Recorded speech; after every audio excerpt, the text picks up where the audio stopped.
No auge do século XVIII, o reino mais glorioso da Europa enfrentaria um adversário poderoso, a força de seu próprio povo. Um homem se ergueria para inspirar a nação a afastar um rei relutante, uma rainha odiada, e uma nova república nasceria no sangue da Revolução Francesa.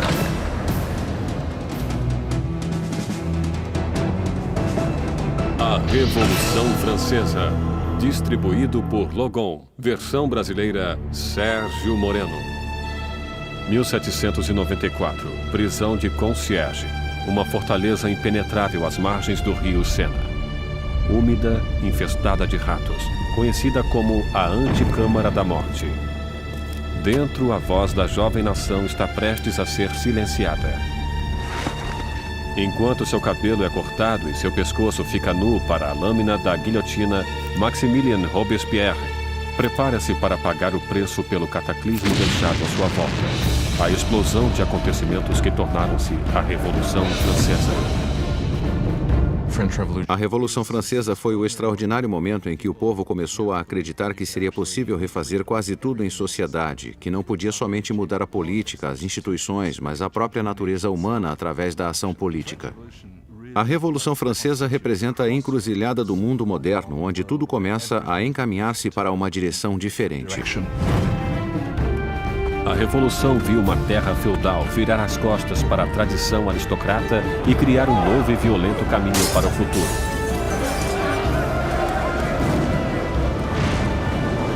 Faria estremecer os próprios fundamentos da Europa e seu impacto seria sentido além dos mares.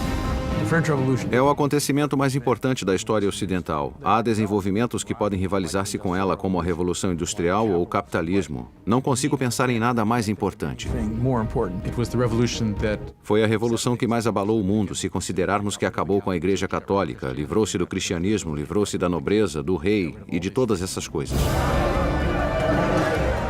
A Revolução Francesa levou o pão aos pobres, a democracia à França, e estabeleceu uma nova ordem na sociedade. Mas o progresso custaria seu preço. Era um momento de esperança e ambição extraordinárias e acabou transformando-se em tragédia. Ao quebrado e derrotado, Robespierre, que há pouco tempo ocupara o cargo mais alto, encontrava-se em meio à revolução mais cruel e sangrenta da Europa. Fiel a seus ideais, era chamado de O Incorruptível. Tão poderoso que qualquer manifestação sua causava o medo em toda a cidade. Um mestre em oratória, as palavras de Robespierre eram suas armas. Agora silenciado por uma bala na mandíbula, aguarda o mesmo final brutal a que obrigara tantos outros. A revolução devoraria seus criadores.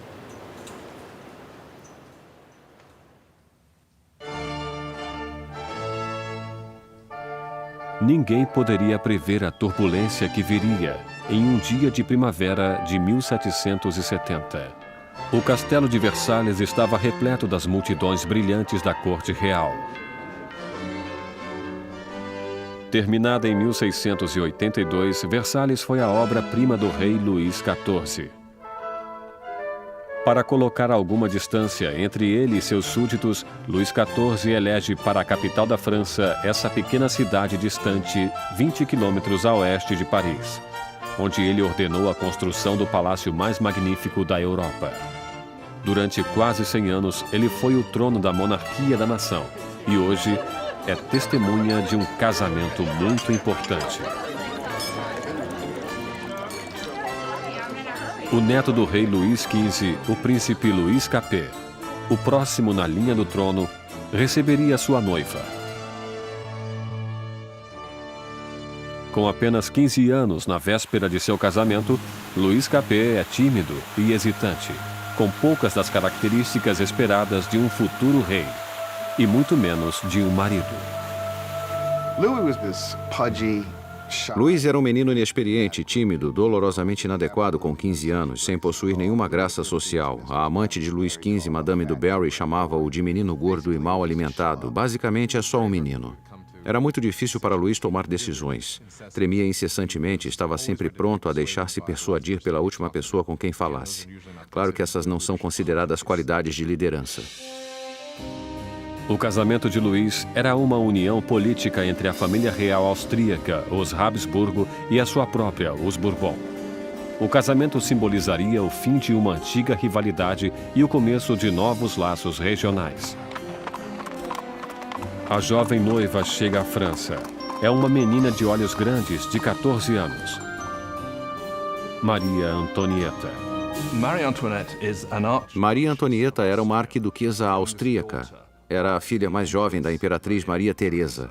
Foi para a França como parte de um acordo de casamento que representava uma grande mudança de alianças, pois pela primeira vez a França e a Áustria tornavam-se aliadas e não mais inimigas.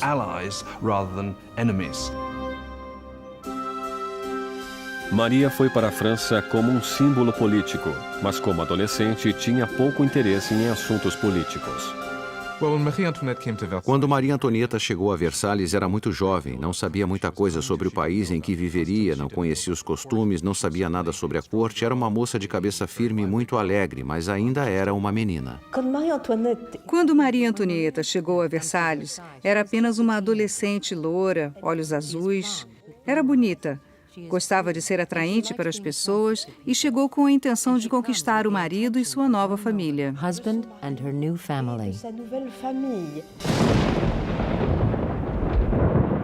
Na noite do casamento, houve uma forte tempestade. Mas a grandeza da cerimônia iluminou o palácio enquanto os recém-casados dirigiram-se para a alcova real. Em uma cerimônia que simbolicamente assegura a concepção de um herdeiro, os cortesãos do rei estavam presentes quando o estranho jovem casal foi revelado no leito nupcial pela primeira vez. A multidão estava encantada e as expectativas eram elevadas. Mas quando as cortinas se fecharam, ficou claro que um herdeiro não seria produzido tão facilmente. Luís não estava interessado somente em governar, não estava particularmente interessado em amar também e não prestou atenção na mulher nas primeiras noites e nem mesmo mais tarde em seu casamento. Muitos anos depois, o casamento foi finalmente consumado. A ausência de um herdeiro logo espalhou boatos por todo o país e continuou a perseguir o casal durante anos. O casamento de grande gala continuou durante dias, mas fora dos portões de Versalhes, pouco havia para ser comemorado. Anos de incompetência por parte da monarquia deixaram o povo francês pobre e faminto. Há quase uma década, Luís XV perdera a Guerra dos 7 Anos em batalhas por territórios da América do Norte. Esse conflito malfadado quase levou a França à falência financeira e em prestígio. Os cofres do país ficaram quase vazios, mesmo com a população crescendo cada vez mais. Com doenças como a praga, já distantes, pouca gente ainda morria, mas cada vez existiam mais famintos. Os habitantes da França cresceram de 20 para 26 milhões no século XVIII, depois de ter crescido só 1 milhão nos 2 séculos anteriores. Isso causava uma tremenda tensão na situação e havia muita ansiedade. 4 anos depois do casamento real, o avô do príncipe Luís perdeu sua batalha final pela varíola. Luís XV morreu como um rei derrotado e impopular, deixando atrás de si um país à beira do caos. Em uma cerimônia generosa, o jovem príncipe Luís herdou o trono e foi coroado como Luís XVI. Mas mesmo durante a coroação, Luís já estava consciente de não estar preparado para o cargo. Luís XVI, quando seu avô morre e fica claro que ele não era o rei, não sabia o que fazer. Sente como se o mundo caísse sobre ele, mesmo tendo sido educado sendo que seria um rei. Só que não se sente preparado para isso.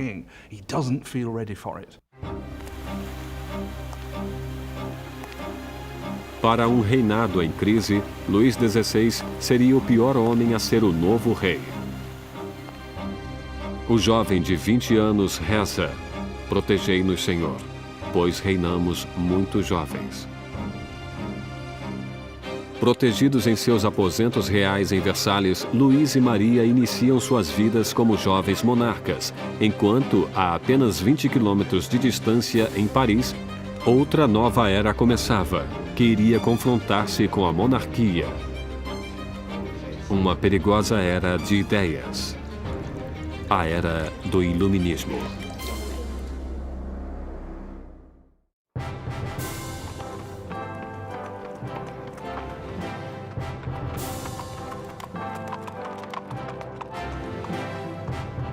Quando a carruagem real aproximava-se do Colégio Louis Le Grand em Paris, as multidões aproximavam-se para admirar a grandeza. Era o dia de receber o novo rei coroado, Luís XVI, e sua encantadora esposa austríaca na cidade de Paris. E na liderança da festa de boas-vindas estava um jovem e promissor estudante de direito, Maximilien Robespierre. Quando Robespierre era um estudante, o rei visitou o colégio e Robespierre dirigiu-se ao rei em latim. Portanto, ele falou com Luís XVI quando adolescente. Enquanto Robespierre respeitosamente fez seu discurso em latim, o rei mal percebeu o garoto. Mas anos mais tarde, seus destinos cruzariam-se novamente sob circunstâncias muito diferentes e muito mais trágicas. Foi um daqueles rituais que aconteciam em todas as escolas, apesar daquele ser carregado de ironia, pois aqui temos o jovem Robespierre lendo seu discurso em honra ao homem que ele mais tarde mataria. Mas na época, o discurso era caloroso e os elogios sinceros. A visita da realeza pode ter conquistado o coração do povo, mas suas mentes inclinavam-se cada vez mais em uma direção completamente diferente. Desde a Idade Média, a sociedade europeia estivera dividida em 3 classes distintas, ditadas pelo nascimento. Havia uma grande divisão entre a riqueza da nobreza e a do clero e a pobreza dos camponeses. Então, no início do século XVIII, a razão e a ciência começaram a desafiar as antigas tradições. Varrida por uma corrente de inovação e por nova literatura, Paris torna-se o centro filosófico do mundo. A cidade pulsa com o florescimento do conhecimento, um brilho cheio de possibilidades. É a era do Iluminismo. O iluminismo é um movimento que diz para não confiar em autoridades ou em qualquer coisa que alguém lhe tenha dito. Pense por si mesmo, teste você mesmo. No antigo regime da Europa, diziam o que deveria ser pensado. Recebiam informações do alto, dos padres, dos governadores. Portanto, a ideia de poder mapear o conhecimento humano e ter acesso a ele era revolucionária. Nos salões de elite de Paris, os aristocratas reuniam-se para discutir autores do iluminismo e a era burguesa da razão. Voltaire, Rousseau, vozes frescas que pregavam a liberdade, o controle do próprio destino e, acima de tudo, a igualdade. A paixão por essa nova literatura encontra-se principalmente na classe superior, mas como o iluminismo atingia todos os níveis da sociedade, o grito de igualdade começou a ameaçar o modo aristocrático de vida. O que torna essa ideia perigosa é que mais cedo ou mais tarde haveria a pergunta: por que os aristocratas são privilegiados? O mundo poderia mudar para tornar-se um lugar melhor? O progresso é possível? Isso minaria a ideia de que a monarquia é natural, a aristocracia é natural e que a hierarquia é natural. Para ver o iluminismo em ação, era apenas necessário olhar para o outro lado do Atlântico, onde os americanos lutavam por liberdade da antiga inimiga da França, a Grã-Bretanha. O jovem rei Luís quis vingar-se das derrotas de seu avô e viu a oportunidade na Guerra Americana pela Independência. Luís dedica à causa um total de 2 milhões de liras, o suficiente para alimentar e abrigar 7 milhões de franceses durante um ano. O investimento marcaria o início do colapso financeiro da França. A América levou a França à falência devido à dívida em que a monarquia francesa incorreu para lutar na guerra para a independência americana. Isso foi crucial para a situação financeira da monarquia francesa, porque ela não tinha como pagar aquelas dívidas. Enquanto Luís enviava tropas e dinheiro para o outro lado do Atlântico, Maria ocupava-se em criar suas próprias dívidas. A vida em Versalhes é uma rotina sem fim de rituais arcaicos e formalidades. Existiam cerimônias para o despertar dos reis, para vestirem-se, para comer, para recolherem-se ao leito. Para divertir-se em meio àquela loucura de rituais, Maria Antonieta preside desfiles de uma moda cada vez mais audaciosa. Maria era obcecada pela moda, especialmente penteados criativos que levavam horas e mais horas para fazer, usando todos os tipos de ornamentos e frutas. Para muitos, aquilo era obsceno. Passou a representar tudo o que havia de errado com ela, com Versalhes e com aquela cultura. Maria ocupa-se também com os boatos da corte, jogando e inventando diversões. Como suas despesas aumentavam cada vez mais, Maria foi apelidada de Madame Déficit. Maria recebeu o nome de Madame Déficit quando o país encontrava-se em um caos econômico e ela continuava a gastar como se nada acontecesse em vestidos, joias, sapatos. Era a Imelda Marcos da época. De todas as dívidas de Maria, a maior de todas era para com seus pais. Um herdeiro para o trono. Durante 7 anos de casamento, Luís e Maria ainda não tinham produzido um filho. Maria encontrava-se em uma posição tremendamente humilhante. A função de uma rainha era produzir um herdeiro. Era absolutamente necessária a presença de um filho. E durante aquele tempo o povo criticava, estavam insatisfeitos. Diziam, o rei jamais deveria ter se casado com essa arquiduquesa austríaca e agora ela nem consegue produzir um herdeiro para o trono. Maria estava desesperada. O apetite de Luís por comida era inquestionável, mas o sexo não encontrava-se em seu cardápio. Maria Teresa, a mãe de Maria Antonieta, questionava: se uma garota tão bonita quanto minha filha não o anima, o que estará acontecendo? Luís XVI e sua jovem esposa Maria Antonieta não conseguiam conceber durante 7 anos, e isso causava problemas para o reino. E como o hobby do rei era a serralheria, havia todo tipo de canção sobre Luís, o serralheiro, não conseguir encontrar o buraco da fechadura. O desinteresse de Luís por sexo foi entendido como uma falta de força para um rei. Depois de anos de frustração e de pressão por parte da corte, Luís foi diagnosticado por uma condição tratável chamada fimose. Luís tinha uma deformidade que tornava a ereção tremendamente dolorosa e por isso não houve a consumação até que fosse feito um ato cirúrgico. Mas ele tinha medo mortal da cirurgia e levou anos para concordar em fazê-la. E quando finalmente concordou, voilá. Depois de uma simples cirurgia, o casal pôde ter sua primeira filha, Maria Teresa. Mas isso não conseguiu limpar a imagem anterior de Maria. Desde o início de 1780, começaram a circular folhetos por todo o país, uma sátira pornográfica do rei e da rainha. Panfletos obscenos debochavam da impotência de Luís e mostraram Maria como uma meretriz promíscua em uma corte debochada e decadente. A visão do povo sobre a monarquia tornava-se amarga ao mesmo tempo em que a situação dos campos piorava. Depois de uma sucessão de más colheitas, a confusão causara o aumento do custo da farinha, levando a uma carência do que era o coração da dieta da França: o pão. Mas as reclamações paravam nos portões de Versalhes. Como a realeza continuava a viver em extravagância, as queixas eram limitadas ao papel.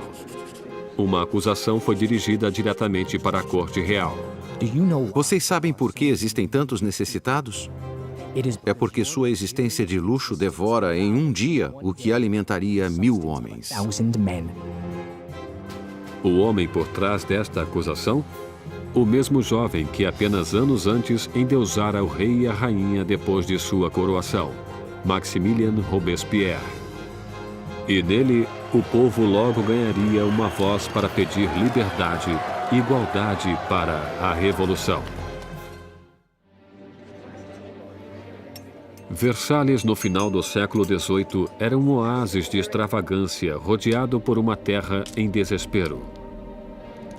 E com um rei inseguro no leme, a França seguia o caminho certo para o desastre. Depois de 19 anos de casamento, Luís tinha 4 filhos.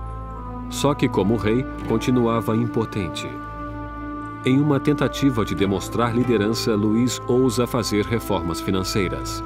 Mas sua falta de conhecimento sobrecarrega os pobres com impostos pesados, enquanto a nobreza não paga por nada. Com a economia em ruínas e o povo agitado, parecia que até os céus estavam zangados, torturando a França com o pior inverno em 90 anos. Se Deus alguma vez interveio para piorar a situação, o verão de 1788 e a primavera de 1789 foi o momento em que isso aconteceu. No verão de 1788 já existia uma crise política germinando e ela desenvolvia-se ao mesmo tempo que uma grave diminuição de alimento. Para o povo da França do século XVIII, a farinha era a essência da vida. O pão, a medida da existência. A pessoa mais simples da França consumia pelo menos 1 quilo de pão por dia. O pão era muito importante. Seu preço foi sentido por todo mundo. Se o preço dobrasse, era um sinal de más notícias. Com os enganos financeiros cometidos por Luís, o custo da farinha aumentou horrivelmente. A quantidade de alimentos era pequena. E o custo de um pãozinho logo era igual ao do salário de um mês. A fome tornava-se ira. Revoltas surgem por toda a França. Casas são destruídas. Padarias são roubadas e os padeiros que não podiam mais vender o pão eram linchados.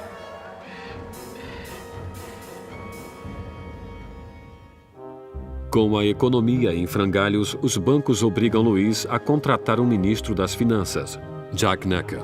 Um pensador do iluminismo, Necker é popular de uma maneira que Luís só poderia invejar.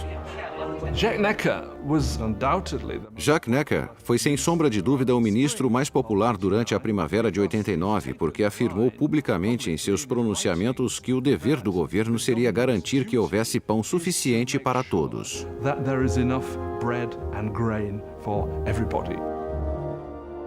Como a nação em uma crise fiscal, Necker insiste que Luís faça uma reunião do corpo representativo tradicional do reino, os Estados Gerais.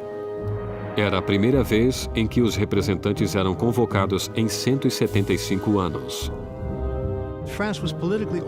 A França estava organizada politicamente em algo chamado de 3 estados. O primeiro estado era o clero, o segundo era a nobreza e o terceiro todos os outros. E segundo os censos contemporâneos, os 2 primeiros estados ocupavam 3% da população e o terceiro estado 97%. Muitos julgaram o fato injusto para com o terceiro estado, que era a maioria da população, ter somente 1/3 dos representantes. Sentiram que seria injustiça a existência de um parlamento com 3 câmaras, onde 2 delas, a nobreza e o clérigo, venceria nos votos o povo. 4 de maio de 1789. Um jovem e habilidoso advogado e político chegou a Versalhes. Maximilien Robespierre chegou para ficar diante dos Estados Gerais como representante, para lutar por uma voz justa para o povo que ele representava, o terceiro Estado. Órfão nascido no interior, Robespierre obteve uma proeminência acadêmica com seus estudos prodigiosos, tornando-se um orador eloquente, com ótima aparência, sem um fio de cabelo ou uma frase fora de lugar. Em casa, na pequena cidade de Arras, as ideias do iluminismo que absorvera nos salões de Paris fundaram uma voz poderosa, e ele tornou-se o mais importante advogado do local. Quando ele voltou para Arras e começou a praticar como advogado, lia tudo sobre o iluminismo. Robespierre era alguém que, quando praticava leis em Arras, tentava levar as ideias do iluminismo para os casos que defendia. No Estado Geral, Robespierre e seus colegas exigiam que a nobreza e o clero pagassem impostos, mas Luís sentia-se tremendamente ameaçado pelo crescente radicalismo do Terceiro Estado. Quando, no dia 20 de junho, depois de um impasse de 6 semanas, os representantes chegaram para descobrir que seriam silenciados. No dia 20 de junho, quando os representantes chegaram para a reunião e encontraram as portas fechadas, suspeitaram de um complô. Passaram para outro local que chamaríamos de quadra de tênis e que, na verdade, era uma quadra de handball. Juntaram-se e juraram que não parariam de reunir-se até terem uma nova Constituição. Os representantes declararam uma nova Assembleia Nacional, os verdadeiros representantes do povo da França. O juramento da quadra de tênis é um desses grandes momentos simbólicos na história da Revolução Francesa. Temos todas aquelas pessoas reunidas em uma quadra de tênis, levantando os braços quase como uma saudação romana. E para a Assembleia, aquele foi o momento em que perceberam algo em sua força e em sua dignidade e souberam que poderiam realmente desafiar o rei da França. Como um ato de desafio revolucionário, nasceu a Assembleia Nacional. Será uma comunhão de vozes de todo o país, um corpo parlamentar executando a vontade do povo. Mas tirar o poder do rei não seria tão fácil quanto assinar uma simples proclamação. Todas essas vitórias iniciais que aconteceram em Versalhes são mais vitórias de papel e não têm como se sustentar. O medo que tomou os representantes em Versalhes quando nos aproximamos de julho de 1789 foi porque o rei reunia suas forças para dispersá-los, para acabar com eles. No início de julho, 30.000 tropas reais posicionavam-se em torno de Paris. Para defender-se, o povo formou uma nova Guarda Nacional. Os revolucionários atacam os arsenais de Paris e conseguem furtar 28.000 mosquetes. A única coisa que falta é a pólvora, e o povo sabe onde consegui-la. No centro de Paris existe uma masmorra de pedra, famosa como símbolo do regime feudal, a Bastilha. A prisão abriga toda a pólvora da cidade e é lendária como câmara de tortura e mortes horríveis. A Bastilha fora o grande símbolo do despotismo real, o grande símbolo dos reis da França que iam além dos limites de seu próprio poder, fora um símbolo do horror para o povo francês. Em meio à revolta, acontece um ultraje surpreendente. Luís demite seu ministro das Finanças, Jacques Necker, o amado do povo, visto como simpático às massas. Horas depois de sua demissão, Paris fica sabendo que seu representante foi afastado. Não restou mais nada além da revolta. No dia 14 de julho, multidões reuniram-se identificando-se com um pequeno penacho vermelho e azul, as cores de Paris, separadas pelo branco, a cor da causa dos Bourbon. Nascia o tricolor. E entre a multidão enfurecida, uma voz grita: para a Bastilha. Atacar a Bastilha significava que o povo de Paris dizia: não se livrarão da nova Assembleia Nacional. O povo está agindo, está armando-se e basicamente diziam: estamos do lado da revolução. Vendo o exército que aproximava-se, o governador da Bastilha, Bernard de Launay, tentou trancar a prisão. Armou uma defesa inútil, mas os saqueadores invadiram a fortaleza e atiraram-se sobre os guardas com facas e lanças. Finalmente, de Launay rende-se, mas a multidão furiosa arrasta-o pelas ruas. Os saqueadores exaltados chutam e esfaqueiam-no até que ele grita: matem-me de uma vez. E a multidão obedece. Ele é assassinado e nasce uma tradição revolucionária. Sua cabeça decepada desfila enfiada em uma lança.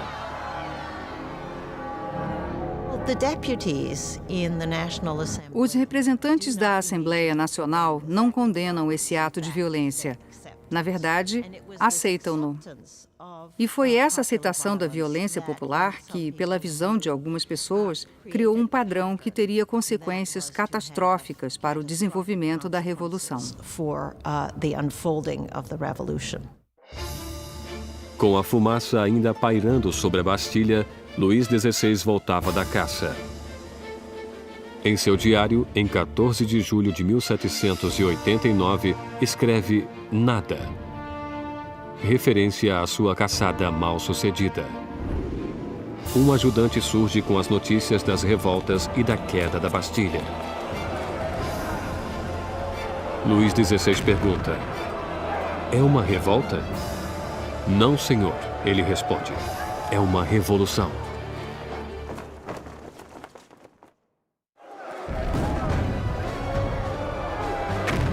A queda da Bastilha soltou as rédeas da revolução.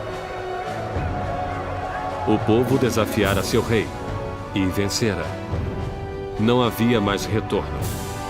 Como um símbolo da derrota real, o povo, homens, mulheres e crianças, cavaram com as próprias mãos e derrubaram a Bastilha, tijolo por tijolo. Começavam a desmontar o próprio passado. Os franceses decidiram destruir a Bastilha logo que puderam. Sem terem como usar explosivos, isso foi feito dolorosamente, mas com um tremendo vigor. E os tijolos foram arrancados e vendidos como emblemas da demolição do despotismo. A energia das ruas dava força